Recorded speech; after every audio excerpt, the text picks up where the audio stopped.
So, before I go any further, I mentioned this idea of leadership lessons, and that might have intimidated or put off some. So before I get into the meat of the sermon, I kind of want to talk a little bit about that and talk about leadership. Some of you might have thought to yourselves, like, I'm not a leader, so what does this have to do with me? What does this have to do with me?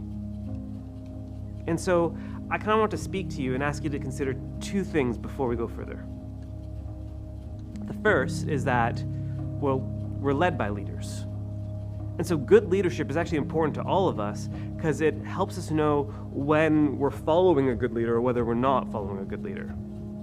So that's just kind of case one. But second, it's sort of getting a little bit more nuanced into the definition of leadership. Not everybody is called to large-scale organizational leadership.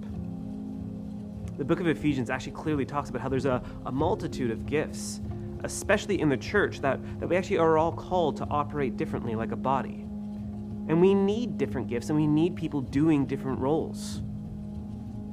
I'm a part of the senior leadership team here at Lift, and if that senior leadership team had 200 people on it, it would be functionally useless. We're not all called to large organizational leadership. But something the Bible does clearly call us to is to disciple others. The call of the everyday, ordinary follower of Jesus is to be a disciple-making disciple. Is at some point in your journey to look at somebody else and say, hey, come follow me as I follow Jesus. A call of every believer is eventually to lead others to be more like Jesus.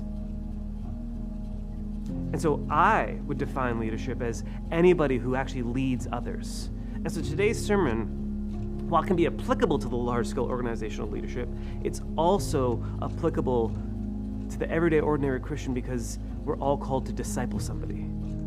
And as you go discipling somebody, whether you're leading the one, whether you're leading a simple church, whether you're leading a team, or whether you're one of our regional directors leading a whole campus, or whether you're going off and have some sort of large corporate leadership, ideally today's sermon will actually be applying to all different aspects of the scope, because we're all called to disciple others.